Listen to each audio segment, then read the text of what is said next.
What is up, denizens of the interwebs? Chats here, coming at you with another video. This time, we're actually going shopping.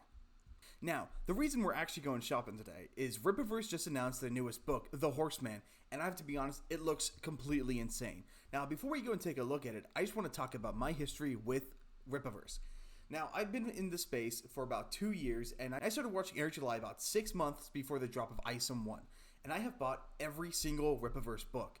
I have ISOM 1 at home. I've actually read it. That is the only one I've read. I need to get to the others. But I even have ISOM 2, and this, all the covers I have are my favorite covers from each launch. I have Alpha Core. Apologies about the glare from the light. They are all bagged and booked in their original casings that they came in. So I have to really appreciate the quality of those. I have Yaira. This is one of the best covers that RippaVerse has ever done. I love this cover. I hope they do more like it. I have Gooding. I have the collector's edition and standard edition of the first Rippazine, and I have the standard and collector's that has arrived at home of the newest issue of Rippazine. So I will be ordering The Horseman, and I look forward to actually getting to read my books, and especially looking forward to reading The Horseman. It looks insane. Now, let's actually take a look at what The Horseman looks like. As you can see here, there's 52 days left in their pre-order collection, and looking at some of these stills of the book, it looks absolutely crazy. The art is insane. The story looks incredibly intriguing. I even like the very name of the character, Hector Lee Caballero. The entire idea of this book looks really cool, with a guy who uses dual baseball bats as if they were batons, like a dollar store Nightwing. That actually leads me to a comment, my favorite comment of this entire article, from one of the writers, Chuck Dixon, where he goes to describe the Horseman as a cross between a better adjusted Punisher and a dollar store Batman. That might be my favorite way to describe this character, as someone who has incredibly close family ties, still hasn't lost it all, and does what Batman does without all the fancy gadget. His gadgets are all barely working. And even if you go and look at the reception that the Horseman has gotten on Twitter, it is all super positive. I mean, look at this panel. How could you not want that? I'm not paid by RippaVerse. I don't know RippaVerse.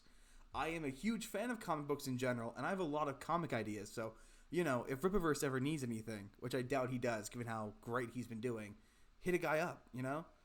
But I digress. These panels look insane. This book looks insane. Honestly, these are the 4 covers for the book. I'm going to need help picking which one to get. I have no idea. I'm personally not a fan of any of the holo covers they've released. I think the holo covers are consistently the weakest covers. So thankfully, I won't be getting the foil covers, because the foil is $50. But I'm really stuck between either cover B or cover D. Now, cover D, the reason I want that one is because of how much it reminds me of this Yaira cover, how it looks like the classic books. Over the last few months, I've been collecting classic Bronze Age comics, and I've been trying to go back further to silver and gold. I just haven't found any. And with this look of a classic comic, I just love the way it looks. I'm just not a fan of the white background. Whereas this one is so action-packed, but it looks so modern. Honestly, though, I think I'm going to go with cover B just because I don't want to get a default cover. Maybe I'll buy the cover that I really want when it goes on a $5 sale the next time Eric July does one of those, which might have been one of the best sale decisions Eric July has ever made. I mean, all of this stuff is truly insane. You have some people who are hating on Eric July, and that's perfectly normal because people hate to see other people succeed. This goes right back to the whole Star Wars Explained versus Star Wars Theory thing. People like Ethan Van Sciver and a bunch of other Comicsgate creators are salty that Eric July is far more successful. His campaigns have all crossed over $1 million, usually on the first day. If you look at ISOM 1, ISOM 2, and Alpha Core, those books sold incredibly fast. I can understand why someone would be jealous of his success, but you shouldn't be jealous of his success because he's earned it, both through being a very personable person online, being very honest with his fan base, and giving them what they want. I'll admit, ISOM 1 was a bit of a mid book. It was a mixed bag. It wasn't great. It didn't reinvent the wheel, but it was a very solid book. It was a solid 7 out of 10 book, and it really sets up a really promising future. And with characters like Bloodruth, how can you not be excited for what has been set up in ISOM and Yaira?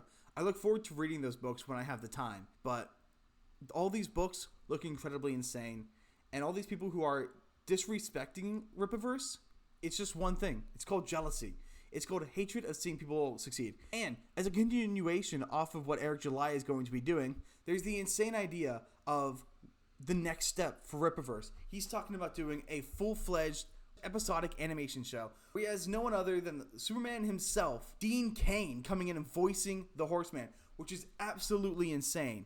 I didn't watch the trailer because I was busy, and I really look forward to seeing this from fresh eyes, but I am so invested already in the stories, the characters, and the creators.